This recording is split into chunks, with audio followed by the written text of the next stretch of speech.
Buenas tardes. Continuamos entonces con el Congreso Uruguayo de Pediatría, que en este momento le da la bienvenida al doctor Octavio Ramilo. El doctor Octavio Ramilo es el catedrático Henry Cambret de Medicina y profesor de Pediatría de la Facultad de Medicina de la Universidad Estatal de Ohio, jefe de División de Enfermedades Infecciosas e investigador principal del Centro de Vacunas e Inmunidad del Instituto de Investigación Abigail Wexner de Nationwide Children's Hospital en Columbus, Ohio. El doctor obtuvo su título de médico y su residencia también la hizo en España, en el Hospital 12 de Octubre, que muchos uruguayos conocen.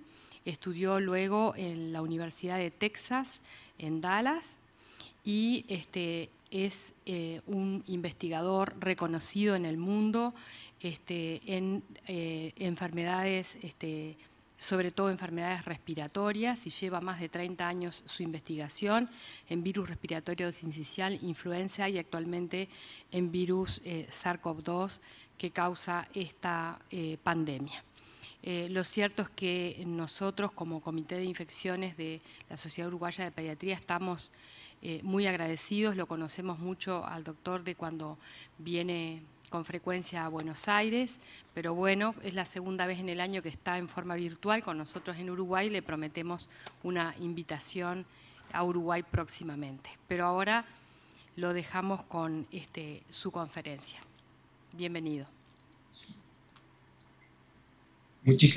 Muchísimas gracias por la oportunidad de compartir esta tarde con ustedes en Montevideo. Prefería haber estado en Montevideo, pero bueno, todo se hará con el tiempo. El tema de la presentación es la inflamación en los niños que tienen infección por SARS-CoV-2 o el COVID-19. Estas son mis potenciales conflictos de interés, tanto de las becas de investigación como en las compañías que he servido de asesor. Me gustaría discutir 4 aspectos.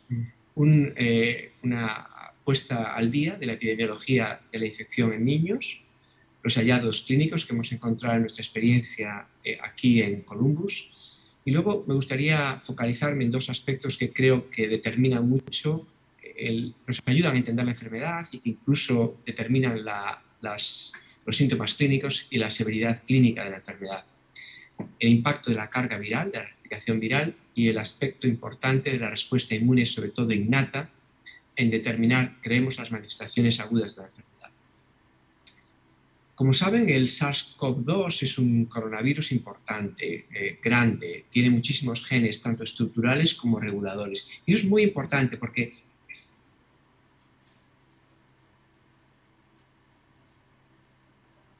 perdón, muchas gracias porque me lo ha recordado.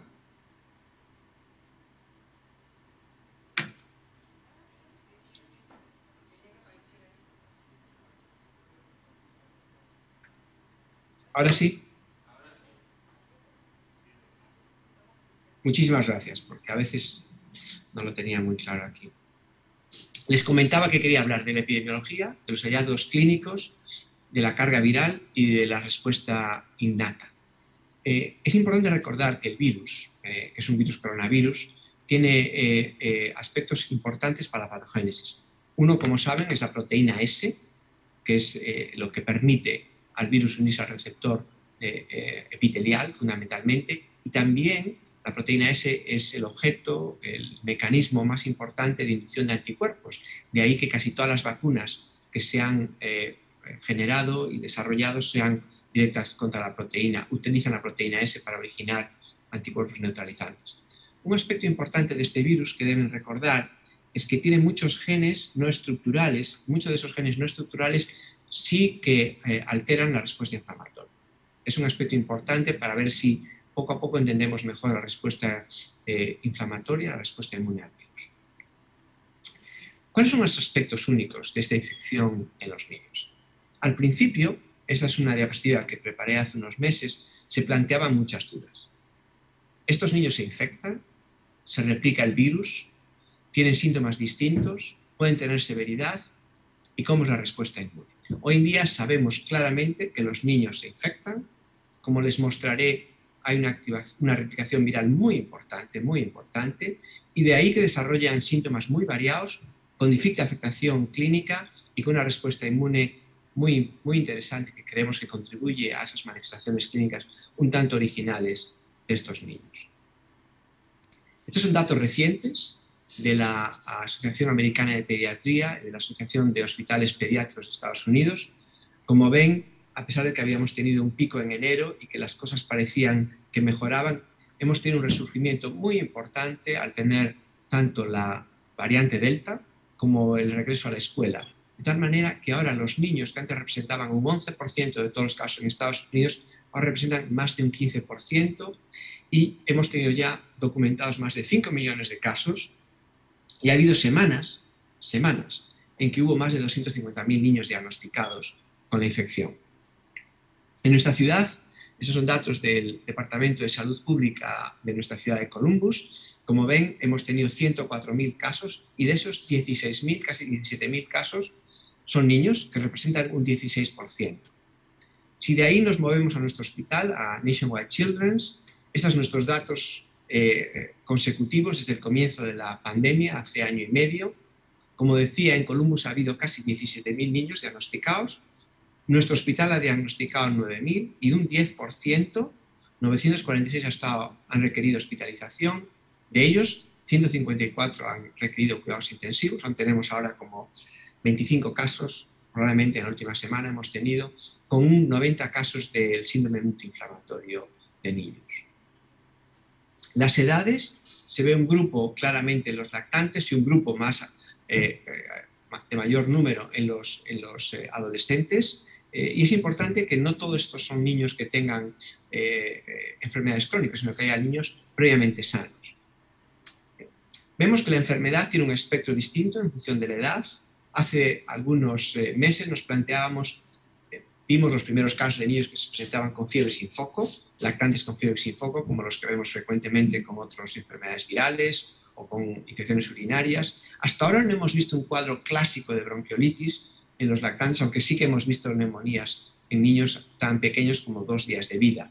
Los adolescentes tienen síndrome con neumonía, tienen síndrome de distrés respiratorio del adulto. Hemos visto muchos niños con afectación abdominal, como pancreatitis, y por supuesto entre los 6 y los 14 años, incluso 18, 17, hemos visto muchos casos de niños con enfermedad multiinflamatoria múltiple. Por tanto, en resumen, desde un punto de vista clínico hemos visto presentaciones con fiebre sin foco, niños con apnea, niños con pancreatitis, niños con exantemas cutáneos, el síndrome multiinflamatorio y también, curiosamente, afectaciones cardíacas. Por ejemplo, este es un niño de 4 meses que tuvo un cuadro de rinorrea e irritabilidad con una fiebre baja, con unos laboratorios, como ven, quizá con un poquito de leucopenia, pero sin síntomas marcos, sin afectación inflamatoria muy marcada, y el electrocardiograma demostró una taquicardia supraventricular que costó bastante revertir, estuvo ingresado en la UBI durante varias horas, y cuando hicimos la PCR vimos que tiene una carga viral muy elevada, con unos válidos de ciclos de 12, o sea, claramente una carga viral súper elevada. Hemos visto 2 o 3 casos de estas características. Afortunadamente, fue una cosa transitoria. Hace unos meses que no hemos visto nuevos casos, pero sí nos sorprendió el primero que vimos con esta presentación. Los cardiólogos también han visto casos de pacientes, adolescentes, normalmente atletas, casi todos con síntomas mínimos que no se han hospitalizado y que cuando le hicieron exámenes de función cardíaca, no solo con ecocardiograma, pero con resonancia magnética, se ve, como ven aquí, esta afectación en verde. El patrón normal es azul. Si se ve verde es que hay inflamación, ¿no?, en la resonancia, que sugiere lo que llaman elongamiento del músculo cardíaco. No sabemos muy bien cuál va a ser el pronóstico a largo plazo. Estos son marcadores a veces sutiles que no se pueden ver en el ecocardiograma, y los cardiólogos están siguiendo a estos pacientes. Ya digo que lo más interesante o lo más importante que tenemos que recordar es que muchos de estos niños no tuvieron casi síntomas clínicos. Volviendo otra vez a las características clínicas de nuestros pacientes, como ven aquí en esta tabla, por edades, vemos que hay un grupo que se diagnosticaron de forma sintomática y un grupo que se diagnosticaron porque ingresaron al hospital por otros motivos. Podría ser por una cirugía, puede ser un trauma, pero también vimos 2 o 3 casos de apendicitis o niños con debut de diabetes, en los que uno se plantea si quizá el virus tuvo un papel en el desencadenar la apendicitis o el debut de la diabetes. Fíjense que en todos los grupos de edades hay tanto pacientes que se diagnostican de forma screening como sintomáticos, y cuando vemos el porcentaje de niños que tienen comorbilidades, vemos que a medida que los pacientes son de mayor edad, aumenta el porcentaje de niños con enfermedades crónicas. Es un mensaje importante que a veces tenemos que insistir en los mensajes de salud pública y educación a los padres, que un gran porcentaje de niños, casi la mitad, son niños previamente sanos, y eso no impide que acaben hospitalizados con enfermedad severa. En cuanto a las enfermedades crónicas de base, vemos que la primera y la más frecuente es la obesidad, y luego ven un grupo más diverso, el asma, la diabetes, pacientes inmunocomprometidos, pacientes con prematuridad. Pero es muy importante que, a pesar de que el asma al principio se consideraba que no era un gran factor de riesgo, sí aparece ahora de forma más marcada en estos datos más recientes. Sin duda, la obesidad es el que vemos como gran factor de riesgo, sobre todo en los adolescentes, y rara es la semana que no tenemos 2 o 3 niños obesos con enfermedad severa que exige tratamiento antiinflamatorio, antiviral. Entonces, ¿cómo explicamos la variación en las presentaciones clínicas de estos pacientes? Aquí nosotros, nuestro grupo, la doctora Mejías y yo, desde hace muchos años planteamos siempre que es una interacción compleja entre el virus y el huésped, ¿no? Y eso nos resuelve que la enfermedad sea más leve o más severa. Y lo aplicamos tanto a las infecciones por VRS como a las infecciones por COVID. Y siempre muy modulado por la edad. La edad juega un papel muy importante en modular esta interacción virus-sistema inmune. Entonces, lo primero que empezamos fue medir las cargas virales. Entonces, el mito era que los niños no se infectaban, que en los niños no se replicaba el virus. ¿Cuándo fue nuestra sorpresa? Que cuando empezamos a medir la carga viral, y aquí está representado en el eje de ordenadas con los ciclos, es decir, que a menor número de ciclos, para que la PCR sea positiva, hay mayor carga viral. Y como ven, hay unas cargas virales muy variables y muy diversas. Lo que sí que está claro que los lactantes tienen unas cargas virales mayores que los adolescentes. A pesar de que tienen cuadros clínicos más leves, a veces con fiebre, tienen unas cargas virales muy elevadas. Eso es muy importante, porque se discute mucho si los pacientes pediátricos pueden transmitir la infección. Evidentemente tienen una capacidad de replicar el virus con una gran cantidad de partículas virales en la nariz, en el tracto respiratorio superior. Vemos que la carga viral se correlaciona con los días de síntomas, es decir, que cuando los pacientes acudían al hospital y se ingresaban en la fase inicial teníamos unas cargas virales mucho más altas que aquellos pacientes en una fase más tardía. Nada raro, podríamos explicar lo mismo en otros virus, como la gripe o como el virus respiratorio sincitial, con una muestra de una correlación muy parecida. Lo que fue muy interesante fue cuando empezamos a medir la carga viral en el plasma o en la sangre. Y vimos que aproximadamente un 20% de los pacientes tenían una carga viral detectable en el plasma. Si bien, a pesar de que hay muchas diferencias de carga viral, casi como ven, de 11 a 3 logaritmos, es decir, que la variabilidad de medición de carga viral en el tracto respiratorio superior es muy amplia, 7 logaritmos, las cargas virales en plasma son mucho más homogéneas. Lo que sí que los estudios sugieren que si se detecta carga viral en el plasma, se asocia a peor pronóstico, con mayor frecuencia de ingreso en los cuidados intensivos y mayor frecuencia de necesidad de hospitalización más prolongada. Es decir, que creemos que la detección de virus en plasma o en sangre se asocia a un peor pronóstico. Pero siempre la pregunta es ¿por qué los niños se ponen unos más graves y otros tienen enfermedades mucho más leves? ¿Por qué los niños pequeños parece que tienen una enfermedad más leve? Entonces, debido a esto decidimos embarcar un proyecto importante para estudiar la respuesta innata y poder intentar correlacionar la respuesta innata con la severidad clínica. Lo primero que decidimos hacer fue medir las citoquinas en el suero. Estas citoquinas se midieron en suero y, como ven, hay 3 grupos: niños sanos, niños con enfermedad leve, moderada, severa e incluso un grupo que tienen el síndrome multiinflamatorio. Cada una de estas columnas es un paciente y cada una de estas filas es una citoquina, ¿no? Esto utilizamos una nueva tecnología que permite medir 92 citoquinas con unas muestras muy pequeñas de suero, ¿no? Yo creo que son 40 microlitros, y vemos que 53 de estas 92 sí que tenían valores significativos. Y vemos un patrón muy claro. Los niños con valores de referencia se ven amarillo, los valores más elevados se ven en rojo y en azul vemos los valores inferiores a los controles. Ven que hay una tendencia clara global.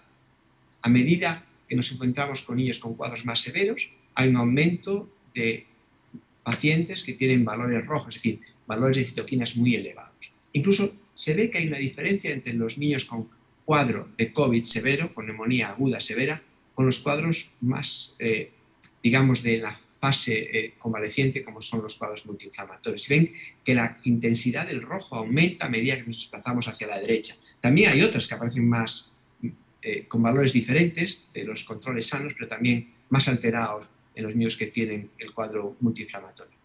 Lo que es muy interesante en esta infección, que lo vemos de forma mucho más marcada de estudios anteriores con niños con enfermedad por BRS o niños con gripe, es que hay tanto citoquinas inflamatorias como la interleuquina 6, la interleuquina 8, el TNF, como las antivirales como el interferón gamma o esta CXCL10, que también se llama IP10, que es una citoquina o IP10 derivada de interferón. De hecho, si amplificamos y vemos esto de forma como más específica, vemos que, entre los niños que tienen enfermedad severa y niños que tienen el síndrome multiinflamatorio, también vean que hay una gran diferencia.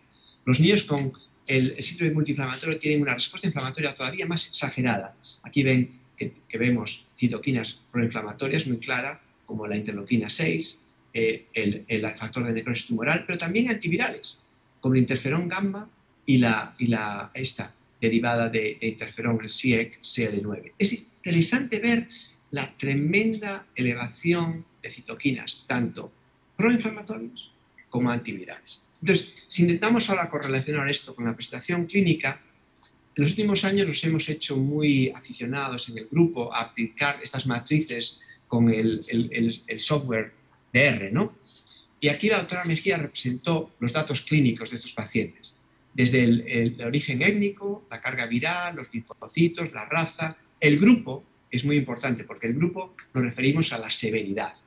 El grupo 1 sería leve, el grupo 2 moderada y el grupo 3 severa. Entonces empezamos a ver qué factores en esta matriz se correlacionan con la severidad y vemos que aparecen 2 factores muy obvios. Uno, la inflamación, definida por la proteína C reactiva, y la aparición de alteraciones de la coagulación. Ahora, si integramos estos datos clínicos en una matriz más amplia, global, con las citoquinas, empezamos a ver patrones más interesantes, ¿no? Y como les contaba, en nuestro grupo estamos muy encantados con estas matrices que se pueden ahora calcular, en el que uno puede incorporar tanto datos clínicos como de laboratorio, inflamatorios, virales. Es realmente un sistema interesantísimo para poder integrar, para correlacionar los factores clínicos con los factores de patogénesis. Y aquí ven que el grupo, es decir, la severidad, se correlaciona con la interleuquina 6, la CXCL10, o sea, una citoquina que representa el interferón, y también otra como es esta MCP3. Y aquí vemos como, por ejemplo, la proteína C reactiva, la coagulación, se correlaciona con muchas de estas otras citoquinas, los días de síntomas. Y empezamos a poder montar unas correlaciones muy complejas, pero que nos empiezan a permitir entender la patogénesis tan completa de esta enfermedad. Pero como les contaba, aquí vemos una citoquina inflamatoria y otra antiviral y vemos cómo hay un aumento claro de la concentración a medida que aumenta la severidad del grupo 1, 2 y 3, tanto de las antiinflamatorias como de las antivirales. Es decir, que no hay como un yin and yang, no hay un balance que una aumenta y la otra disminuye, sino que las dos las dos vías están activadas. Esto es realmente interesante. Creemos que es muy distinto de lo que hemos visto en otras infecciones virales.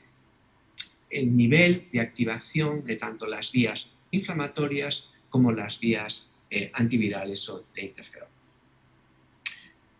Katy sabe esto. Nuestro grupo llevamos muchos años estudiando o intentando aplicar la transcriptoma, la expresión de ARN como forma de entender la respuesta del huésped a la infección. Esta es nuestra hipótesis. Cada paciente con su genotipo, su ADN, modificado por muchos factores, algunos del huésped, por ejemplo, la edad, por ejemplo, la nutrición, por ejemplo, si tiene genes de alergia, el medio ambiente, la humedad, la temperatura, muchos factores de exposición a factores externos de contaminación. Hemos visto ahora que el microbioma también modifica, tenemos datos claros de nuestros estudios, que el microbioma también modifica esta respuesta a la infección, y otros factores que aquí los clasificamos como desconocidos y que esperamos que con el tiempo este número de factores desconocidos va disminuyendo y los empezamos a entender mejor. En este contexto, un virus infecta al paciente. En este caso ponemos nuestro amigo, el SARS-CoV-2. Y ciertos genes se van a expresar. Entonces nuestra hipótesis es, por estudiando los genes que se expresan ya a nivel de RNA mensajero, uno puede reconstruir la patogénesis de la enfermedad.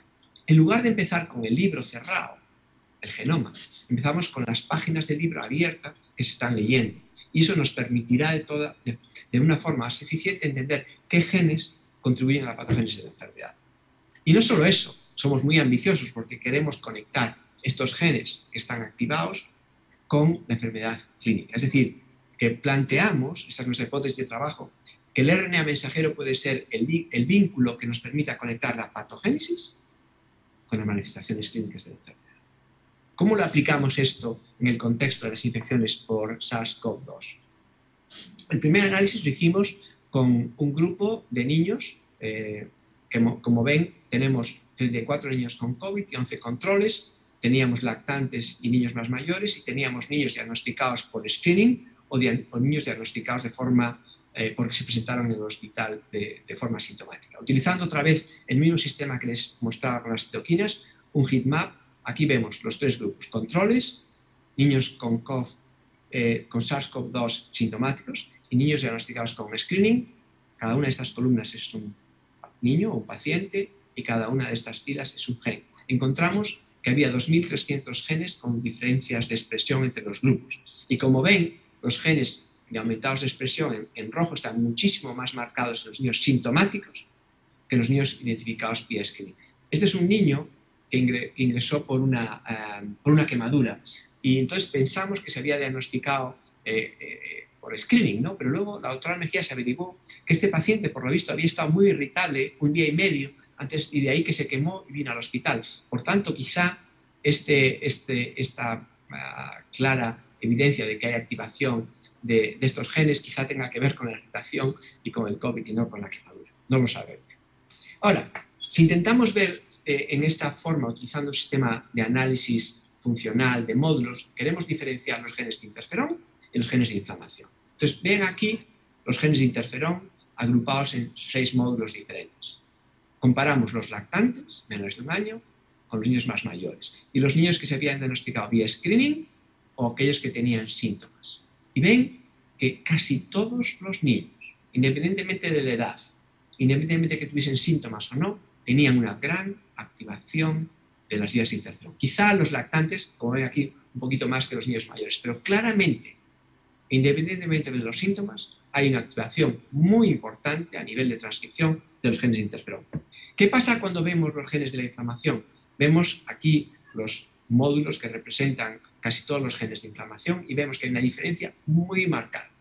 Si bien los niños sintomáticos, tanto los lactantes como los niños mayores, tienen aumento de la inflamación, vemos que los diagnosticados vía screening no la tienen. De ahí un hecho muy importante.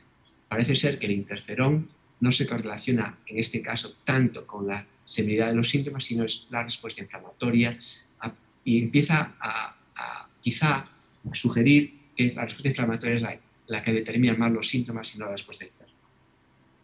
También Xiaowei Xu, pues, que es uno de nuestros compañeros, es el bioinformático del grupo, hizo de hecho un análisis, más un metaanálisis, ya que comparó una cohorte de lactantes con gripe, analizados por una vía con microarrays, con la cohorte reciente de lactantes, analizados por secuenciación de RNA con COVID. Y como ven, también se ve que en la gripe la inflamación es mucho menor que en los niños que tienen infección por COVID.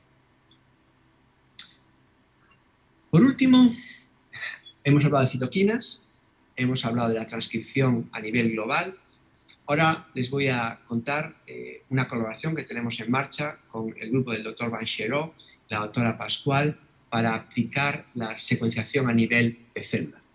Como saben, esta es la última tecnología que permite aislar una célula individual y estudiar el transcriptoma de forma individual con una marcación que permite ver 2 a 3.000 genes por cada célula individual. ¿Qué pasa si aplicamos esta tecnología a estos lactantes? Son todos lactantes que tienen infección por COVID. En esta cohorte, esto fue analizado por Jamel Berait, que es un postdoc en el laboratorio del Dr. Banchero, comparamos 14 niños, 14 lactantes sanos, con 26 niños con COVID. Perdón, 26 lactantes con COVID. Un grupo de 10 con enfermedad leve, un grupo con enfermedad moderada y un grupo con enfermedad más severa. No tenemos MISC aquí.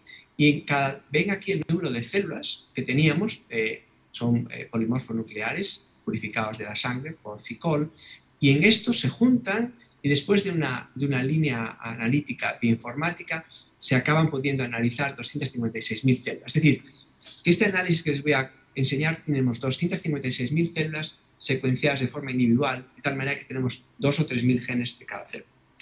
Y me dirán, ¿y esto cómo funciona? Bueno, el sistema este de análisis bioinformático genera un mapa, que se llama UMAP, que son grupos de células, que las ven aquí, agrupadas de acuerdo con su patrón de expresión de genes. Es decir, que de forma totalmente poco supervisada, de acuerdo con la expresión de los genes, las células se agrupan en grupos, ¿no?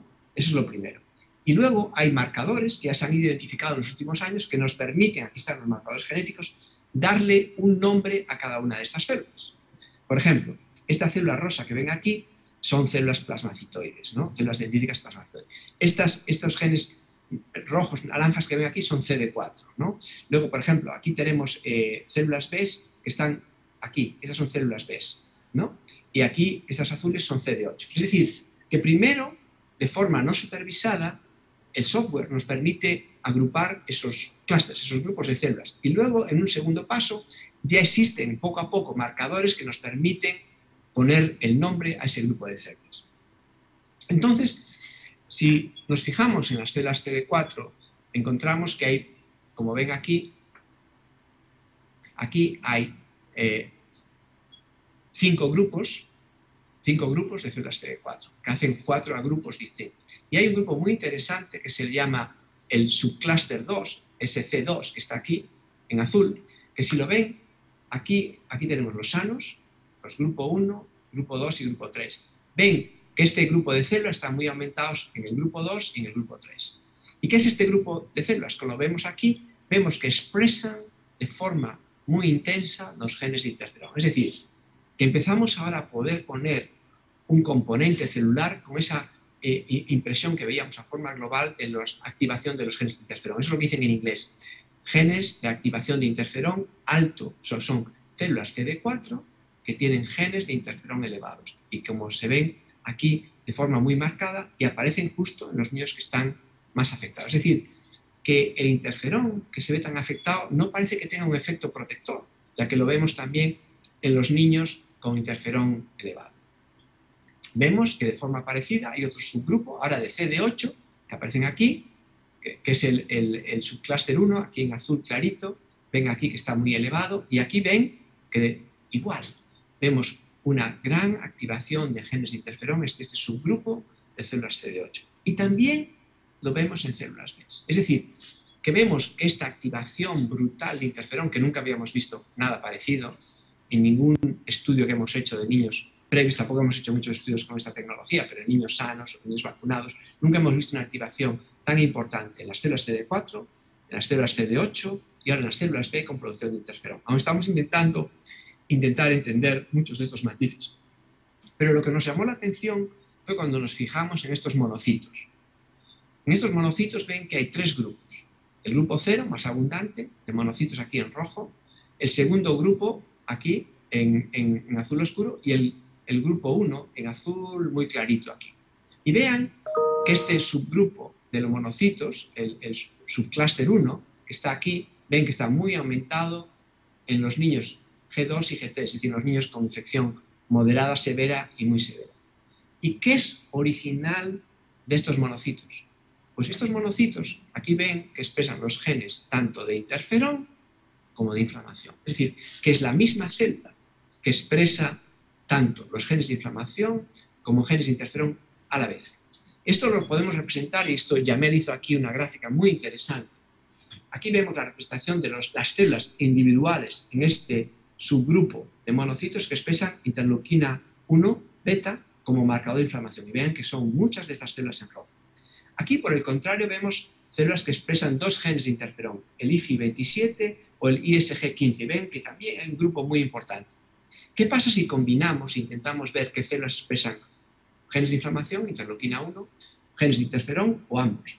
Como ven, en amarillo representamos las células que expresan, estos monocitos expresan inflamación. En verde, los que expresan interferón. Y en rojo, células individuales que expresan las dos vías de activación. Entonces ven que hay muchísimas células, en amarillo representa la inflamación, también aquí en esta zona verde se ven las células que expresan interferón, y luego en el medio ven que hay un gran número de células que son capaces de expresar tanto la inflamación como el interferón a la vez. Es decir, que hay una activación en paralelo de las dos vías más importantes de respuesta innata. Esto es un poco inesperado.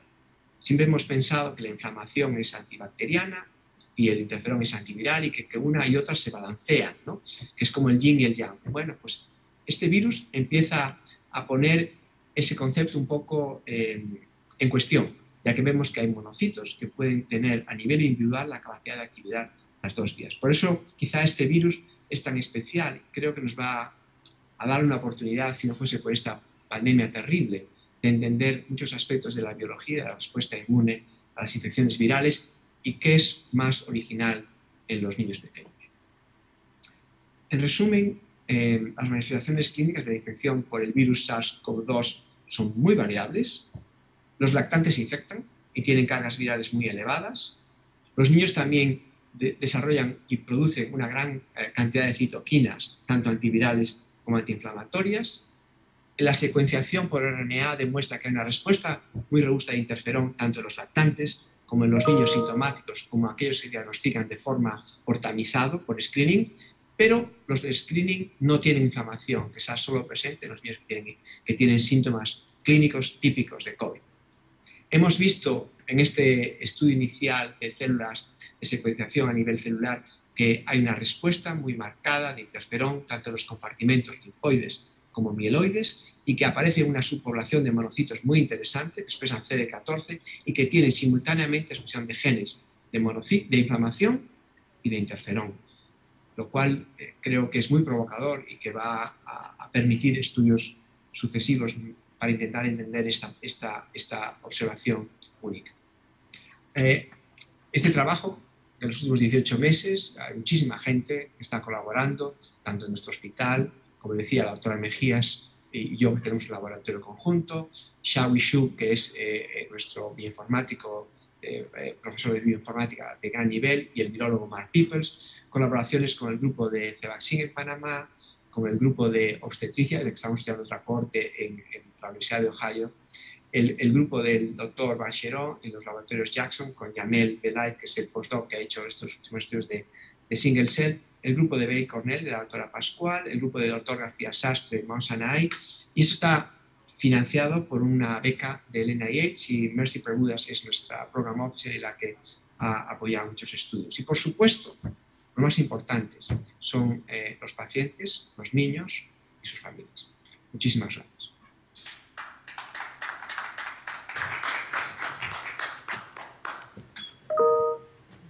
Creo que he estado a tiempo, porque veo que tengo 31 minutos, no me he pasado mucho. Muchas gracias, Octavio. Realmente es un placer poderte escuchar. Te agradecemos muchísimo y acá en la sala estamos aplaudiendo. No sé si se te escucha, si escuchaste desde ahí. Tenemos preguntas que nos han llegado y que sin abusar de tu generosidad entonces te las queremos hacer. En primer lugar, tenemos una que dice: muchas gracias por su excelente exposición. ¿Podría decirnos su opinión sobre capacidad de contagio? ¿Qué tanto contagian los niños de 5 a 11 años? Muy buena pregunta. Contagian y contagian muchísimo. Hay muchísimos estudios que ha hecho el CDC y nuestra experiencia clínica es la misma. Cuando hay un niño en la familia puede contagiar al papá, la mamá, los hermanos, no hay ninguna duda que contagien. Es muy importante recordar, a lo mejor pasé muy rápido, que las cargas virales en los niños varían mucho. Medimos algunos que tienen 3 logaritmos y otros 11 logaritmos, es decir, que hay una gran variación, pero evidentemente, como hemos visto en la fase inicial, puede ser muy alta y sin duda son contagiosos. Y es muy importante porque se va a hacer una gran discusión con el uso de vacunas en los diferentes grupos de edad. Y es importante vacunar a los niños por 2 motivos. Uno, por su protección individual y segundo, por la protección de la comunidad, de que ellos transmiten en la escuela y en la familia. Excelente, te agradecemos especialmente tu respuesta porque en Uruguay estamos dando esa discusión sobre la vacuna para los menores de 12 años, estamos analizando, y ese concepto y poder transmitir tan claramente como tú lo has hecho, ese concepto nos ayuda muchísimo a la hora de poder apoyar la decisión. Tenemos otra pregunta que dice: ¿por cuánto tiempo estima es esperable que se mantengan elevados los parámetros de inflamación en sangre, como por ejemplo la proteína C reactiva de dímeros o la velocidad de eritrosedimentación? Es muy variable. En los niños más severos hemos visto que es muy prolongada. A veces 2-3 semanas no es nada raro. Y claro, obviamente en los niños con el síndrome multiinflamatorio es todavía más prolongado. Yo creo que quizá hemos sido demasiado conservadores en mantener los tratamientos antiinflamatorios mucho tiempo. Quizá es un buen momento para, a pesar de que los índices no sean totalmente normales, para no dar esas dosis de esteroides tan altas por tiempo tan prolongado. Yo creo que al principio teníamos un poco más de respeto, se utilizaban dosis de esteroides muy altas, ahora hemos visto que a lo mejor con 1 o 2 por kilo es suficiente y a lo mejor no hace falta tan prolongado. Últimamente intentamos ser un poquito más, no sé si minimalistas, pero más cautos, ¿no? Estamos esperando que vamos a tener ahora, estamos convencidos, una segunda ola de enfermedad multiinflamatoria y creo que vamos a ser más conservadores en el uso de antiinflamatorios. Excelente, muchas gracias. Tenemos otra pregunta que dice: dentro de los parámetros de inflamación en sangre, ¿cuáles opina usted que podrían ser factores de riesgo de long COVID? Excelente pregunta. No lo sé. Necesitamos más estudios y más información. La doctora Mejías y yo propusimos un estudio muy grande intentando buscar esa corte que ya tenemos reclutada para ver exactamente eso, cuál de los valores que tenemos, proteína C reactiva, procalcitonina, coagulación, incluso las citoquinas, la transcriptoma, pero desafortunadamente se llevaron la beca gente que hace análisis de datos y no de biología, entonces no voy a poder contestar en corto plazo esa pregunta. Bueno, estaremos todos expectantes entonces. Muchísimas gracias y vamos a pasarte, quieren hacerte también preguntas, el doctor Galeana y la doctora Pires. Muchas gracias.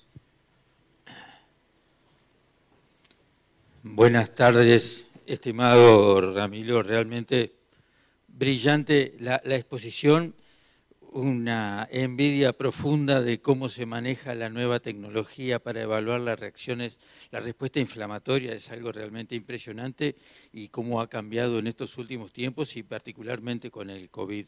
Esta enfermedad nos está desafiando realmente a todos y ese límite que existe entre lo inflamatorio directo vinculado con el virus y lo inflamatorio autoinmune que existe a partir del momento que se llama MIS-C, o sea, ese límite siempre me queda un poco difícil de definirlo, cuánto es la enfermedad aguda y cuánto empieza la enfermedad autoinmune, tanto que uno para el MIS-C no precisa tener detectar virus en la rinofaringe, en la orofaringe, y para la enfermedad sintomática aguda un poco que sí. Entonces es realmente bien difícil de interpretar y a veces también se nos hace difícil el manejo terapéutico. ¿Cuánto va por gamma globulina y corticoides y cuánto va por tratamiento sintomático cuando es una enfermedad solamente? Eso es uno de los temas que me preocupa.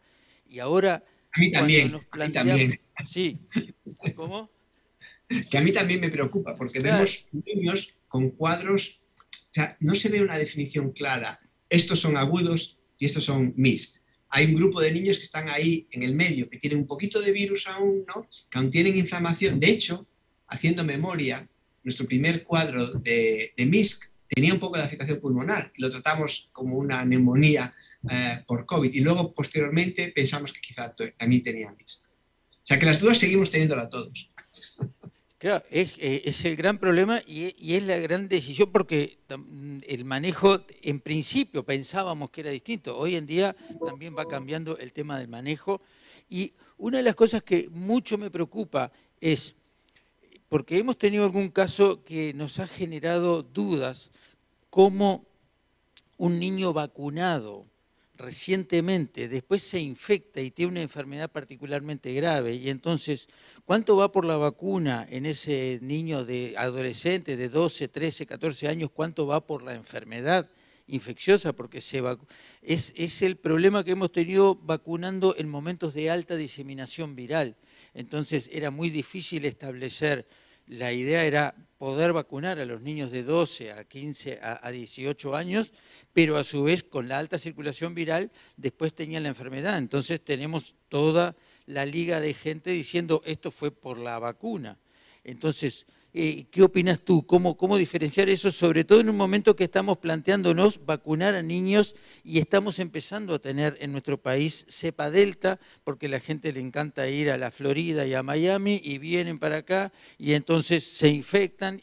Aparecen las escuelas privadas, nunca las escuelas públicas, empiezan con casos, lógicamente, no aparece en las partes pobres, aparece en la zona de los niños que van a Miami. Entonces, ¿cómo encarar ese tema cuando nos estamos planteando la inmunización?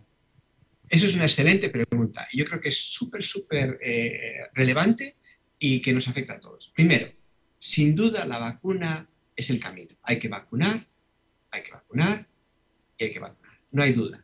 No hay duda. No. ¿Hemos visto algún caso, niño que se haya vacunado y que en una fase se infectó y luego pudo desarrollar? Sí, hemos visto alguno. Pocos, pero hemos visto alguno. Hace poco tuve el hijo de unos médicos en el hospital, se había vacunado y se infectó rápidamente. Ahora bien, las complicaciones del MISC o del MIS-A son mucho más severas que cualquier otra posibilidad de la vacuna. O sea, que por tanto hay que vacunar. Segundo, hay una forma muy clara de aclarar. La infección produce anticuerpos contra la proteína S, pero también contra la proteína N. Y la vacuna tiene solo pura proteína S. Por tanto, si un paciente hay duda, se mide la anticuerpo contra la proteína N y eso la aclara. Entonces, yo creo que se puede hacer un diagnóstico muy bueno. Y eso no debe ser un factor para retrasar en alguna medida la vacunación. Creo que tenemos que ser, igual que le cuento a usted, se lo contaba a mis compañeros, cuando preguntan los periodistas aquí también. La idea es que hay que vacunar y no hay duda que tenemos que ser muy claros y poner el balance, ¿no? Ha habido, como usted sabe, con la vacuna de Pfizer, en uno de cada 500.000 unas miocarditis leves. Casi todas se han resuelto en 48 horas y con ibuprofeno. No tiene nada que ver con las miocarditis que hemos visto con niños con COVID, que acaban en cuidados intensivos, que necesitan terapia de mantenimiento con vasopresores, que no tiene nada que ver. Y la severidad, estos niños no ven alteraciones marcadas en el ecocardiograma, están incómodos, es decir, por 48 horas, pero responden a ibuprofeno. Ninguno necesita esteroides, ninguno necesita antiinflamatorios, y es uno de cada 500.000. Y esos números son un poco artificiales, porque claro, estamos al principio de la vacunación. Estoy seguro que cuando tengamos más datos se verá que quizá la incidencia es menor. Por tanto, el riesgo-beneficio está claramente a favor de la vacuna. Y tanto por impacto personal como impacto de salud pública, como impacto de la sociedad, como impacto de la escuela. Creo que es fácil dar el consejo en este caso. Muchas gracias. Esto era lo que yo quería hablar. Te agradezco muchísimo porque realmente es muy positivo para nosotros. Gracias. A vosotros. Pires, acá, soy Catalina Pires. Bueno, agradecerte también la conferencia. ¿Recuerdas el paciente que te contamos? Te mandé decir el paciente que tuvo su MICE y un mes antes su COVID, supuestamente, porque no había sido confirmado, se vacunó y bueno, y pudimos hacer los anticuerpos antinucleocápside que dieron positivos y aclaramos la situación y ahora estamos por aclarar otra. Tenía anticuerpos anti-S y antinucleocápside. O sea que esas herramientas nos vamos a tener que habituar a hacerlo porque hacen aclarar las situaciones de que son por una infección y no por la vacunación, va en pro de la vacuna. Pero yo quiero, sin abusar, preguntarte lo que más te gusta. Hemos tenido acá pocas infecciones de COVID con BRS, pero hemos tenido la coinfección. No han sido especialmente graves. Nosotros el año pasado no tuvimos BRS, igual que ustedes, no hubo. Este año sí, y afecta a niños muy pequeños. Y son esos pequeños los que han tenido COVID y BRS. ¿Cómo les ha ido a ustedes y nos puedes decir algo? Muy parecido. El primer año tuvimos 3 casos, creo, y ahora hemos tenido 6 o 7, pocos casos. No tenemos una evidencia de que cambie la severidad de la enfermedad hasta ahora. Entonces es muy difícil sacar conclusiones aún. Hay idea, o sea, lo que está claro que las coinfecciones que pensábamos que iban a ser muy frecuentes, de momento no son muy frecuentes, ¿no? Y ahora ya tenemos por primera vez cocirculación de los 2 virus, o sea que ahora sí hay una oportunidad de ver si esto ocurre, si es muy frecuente y si aumenta la severidad. Nosotros tenemos la suerte que el panel que utiliza nuestro laboratorio de microbiología incluye tanto la PCR para el SARS-CoV-2 y la PCR para el BRS. Y entonces, de momento, la frecuencia es muy baja, relativamente baja. O sea que seguimos a la expectativa. Ahí está. Para nosotros es igual y lo cierto es que la coinfección es poca, porque este invierno, nosotros estamos en invierno y tenemos muchísimo BRS, mucho. Volvió con mucha intensidad en niños pequeños, pero no han sido especialmente graves las coinfecciones y son verdaderamente escasas. Así que... No, es importante porque, por ejemplo, se ha planteado la duda, si teníamos algún niño intubado, ha habido 2 en cuidados intensivos, que si teníamos coinfección, si pensábamos que el SARS-CoV-2 era el que llevaba la severidad de la enfermedad, lo íbamos a tratar con remdesivir y dexametasona, ¿no? Y si, en embargo, pensábamos que el BRS era el que estaba manejando la situación, no queríamos dar esteroides ni remdesivir. Entonces, tuvimos la suerte que el laboratorio pudo cuantificar la carga viral de los 2 virus y se vio que claramente el VRS era el más grande, por lo cual no hizo falta tratarlo con remdesivir y dexametasona. Qué buen dato ese. Bueno, sí. Estamos en tiempo, seguiríamos toda la tarde, pero bueno, te veremos en Montevideo, no sé, el año que viene. Muchas gracias. Y muchas gracias por la oportunidad de compartir nuestras ideas y acerca de los estudios que estamos realizando y saludar a tantos compañeros. Espero veros en persona pronto. Muchas gracias, un gusto. Hasta luego.